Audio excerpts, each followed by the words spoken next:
এরপরে দেখি আমার বউ হঠাৎ করে দৌড়ি আইছে, আইয়া কয় হারি বেটা একটা কিতা আমার আরেকটা ফুতলা স্বর্ণ ধরাই দিছে। আমি ওইটা কিতা কোন বেটা? কয় ওই বেটা যে স্বর্ণ আমি আমার বউরে দিছি না বিয়া তুই, ইটা একটা গলার হার উড়তে লাইছে আমার বউরে। আমার কয় ইটা কিতা দিছে আল্লাহ মাহবুদ জানে এটা কোন বিপদ লই আইছে।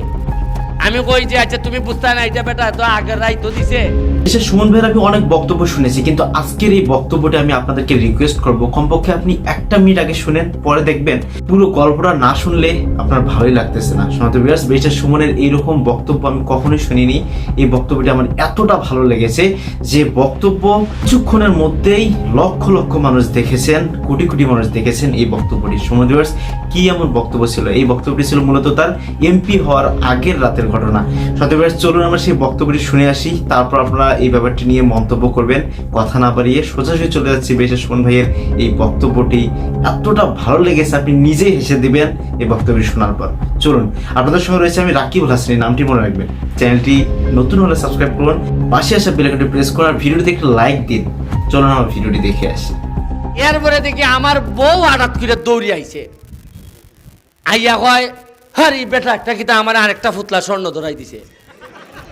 আমি ওইটা কিতা কোন বেটা? কয় ওই বেটা যে স্বর্ণ আমি আমার বউরে দিছি না বিয়া তুই, ইটা একটা গলার হার উড়তে লাইছে আমার বউরে। আমার কয় ইটা কিতা দিছে আল্লাহ মাহবুদ জানে এটা কোন বিপদ লই আইছে। আমি কই যে আচ্ছা তুমি বুঝতে না এটা বেটা তো আগের রাই তো দিছে, ইখান দিয়া বেটায় 12টার সময় নাই। একটা গল্প হইলাই, নির্বাচনের 2 দিন আগে আমারে হিসাব দিলা নির্বাচনের দিনই টাকা লাগবো বলে 60 লাখ। কয় লাখ?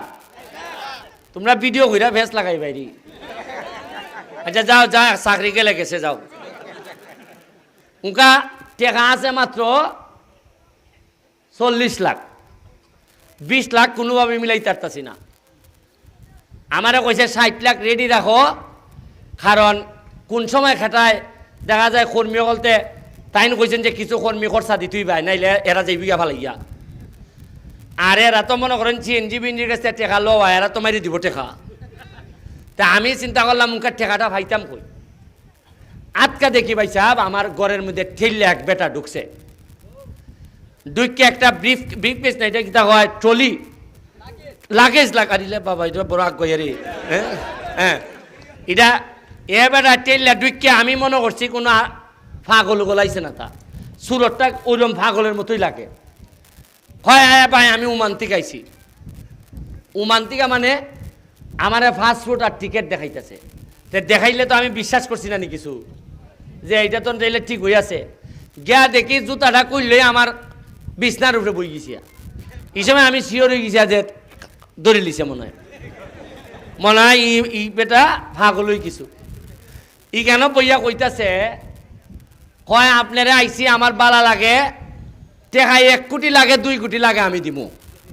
আমি কইতেলে আরো শিওর হয়েছি, যেহেতু কয় 1-2 কোটি দিব তাইলে ফুরা ওই দরা মনে হয়। আমি আমার লোক রে কইলাম যে ই পাগল দেখো কেমনে বিদায় করতায় না, মাও বাই ভাটাই দিছে এই পাগল, বা আমার খিতা করতো না করতো, আমার তোমাকে বিশ্বাস নাই খেরুফরে। ইবালা এক বেটা কিতা করছে, কয় আপনি আমার কিতাবে আমার ব্যাগ সার্চ করে দেখুন। আমি ভাবছি যে কোনো স্বর্ণবর্ণ ইতা লইয়াই আনি, কোনো একটা বিপদ ফেলায় আমারে।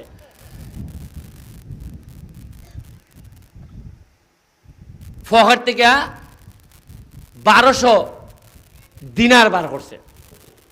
ইটা আমি আবার চিনি না, এই দেশের টাকা ওমানের টাকা। ইটা বেলে 1 দিনারের দাম বেলে 330 টাকা, 348, উনকা আরো বাড়ছে 8 টাকা। বার করে আমারে 1000 দিনার দিতেছে। আমি আরো বয়ে আমি আরো ফিট হইতেছি। আমি ভাবছি যে মাও ভাই টাকা দিয়া ফাটাইছে, আমার পুলিশ দিয়ে ধরাইতো যে দেখুন বিদেশি টাকা লইয়া করতেছে ব্যারিস্টারে। এরপরে আমি এমনি চাই যে মাও ভাই নিয়ে আই হয় বা কেউ নিয়ে আই হয়। এবারে আমার লোক রে কইলাম যে বাবা তুমি দেখো এটা কিতা। এ বেটা কইল ডরাই না নেই 200 দিনার আমি রেখে দিলাম, আর এই 1000 দিনার আপনারে দিয়া গেলাম, আর আমার একটা গাড়ি দিন আমি বাড়ি যেতাম গিয়া। আমি ওই বাড়ি কোনানো কয় খসবা, তা আমি একটা গাড়ি দিলাম, বেটা আমার কথা হইলে যে বাবা তাড়াতাড়ি যাক দো বেটা কিতা আনছে আল্লাহ মাহবুদ জানে। আর সাথে একলা কিতা করলো আমারে যাইবার আগে একলা উরু প্যাকেটের মধ্যে কিছু ওই ব্রেসলেট গলার চেইন স্বর্ণের ইটা একলা ফুতলা আমারে দিয়া গেছি গা ওই আমার লোকের কাছে ওই। আর স্বর্ণ দিছে তো আমি মনে করছি বাটপারি করে না তা ফুরান স্বর্ণ বর্ণ ইটা আছে না 2 নম্বর। আমি কই বাবা এই আজাব রাখো তোমরাই দেখো কিতা এ বেটা দিয়া গেছি গা আমার গাড়ি লইয়া কসবা গিয়া দেখা যায় আমার গাড়ির টেকটও দিছে না ভাড়াটাও দিছে না। তাই আমি আল্লাহ জানে কিতা চলতেছে আজকা। পরের দিন সকালবেলা ফাটাইলাম, ফাটাই গিয়া দেখা যায় টেকা একবারে জেনুইন টেকা। তে 1000 দিনারে 3,30,000 পাইলাম নানি। আর স্বর্ণ যেটাই ইটাই একবারে বিদেশি স্বর্ণ কোনো 2 নম্বর না। ইখানে আরো পাইলাম 4.5 লাখ থেকে 5 লাখ কত হইল 8.5 লাখ পাইছি। আমি কোনোভাবে মিলাই তারতাছি না এটা কিতা চলতেছে। পরের দিন সকালবেলা 10টার সময় আইয়া দেখি বেটা আমার ঘরে বোয়া। আমি কই খসবা গেল কুম্বালা ঘুমাইলো কুম্বালা আবার আইয়া দি বোয়া। তা আমি জিগাইলাম ড্রাইভারে গেছিল নি আসরে কসবা হয় গেছি তো নামাই দিয়েছি তো আবার আইলো কেমন তো তাড়াতাড়ি। এরপরে দেখি আমার বউ হঠাৎ করে দৌড়ি আইছে আইয়া কয় হারি বেটা একটা কিতা আমার আরেকটা ফুতলা স্বর্ণ ধরাই দিছে। আমি ওইটা কিতা কোন বেটা কয় ওই বেটা যে স্বর্ণ আমি আমার বউরে দিছি না বিয়া তুই ইটা একটা গলার হার উড়তে লাইছে আমার বউরে। আমারে কয় ইটা কিতা দিছে আল্লাহ মাহবুদ জানে এটা কোন বিপদ লই আইছে। আমি কই যে আচ্ছা তুমি বুঝতে না এটা বেটা তো আগের রাই তো দিছে ইখান দিয়া বেটায় 12টার সময় নাই। আমি ভাবছি যে ইটান যেহেতু দিয়া গেছে নির্বাচনের পরে মনে হয় আমার দিয়া বালুর ব্যবসা নিবিগা যে তোমার আমি আগে দিছিলাম টেকা উনকা বালুর ব্যবসা দাও গমের ব্যবসা দাও ইটা দাও ইটা দাও। আমার আর মাথার মধ্যে এই বেটা নাই ওই তো ওই বউরে যে স্বর্ণ দেওয়া গেছে ইখানে গিয়া দেখা যায় আরো 5 লাখ টাকা বেতন গেছে। কত হইছে হ্যাঁ? আর আমি ভাবছি 13.5 লাখ যেহেতু দিছে তা আমার কাছে তুলিয়া নিব 20-এর নিচে না আছে না যে চেয়ারম্যান হইলে দিও বা। বিশ্বাস করুন তার সাথে আর এই টেকাটা দিবার সুযোগ আর পাইলাম না। আমি আর পাই না লোকটারে অনেকভাবে তুকাইতেছি যে বেটাটা কই ফাই না।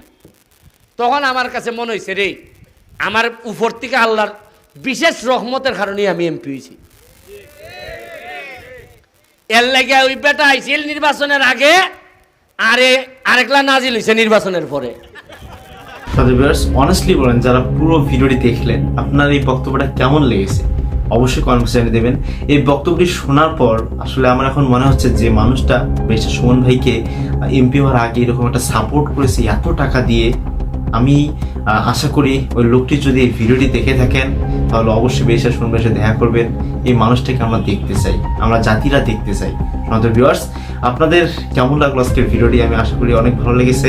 ব্যারিস্টার সুমন ভাইকে যদি আপনারা ভালোবেসে থাকেন নতুন নতুন আপডেট পাওয়ার জন্য এই চ্যানেলটিকে সর্বপ্রথম সাবস্ক্রাইব করবেন, ভিডিওটি দেখে লাইক দেবেন এবং আপনার মন্তব্য জানাবেন ব্যারিস্টার সুমন ভাইয়ের সম্পর্কে। আজকের ভিডিও এ পর্যন্তই। আল্লাহ হাফেজ।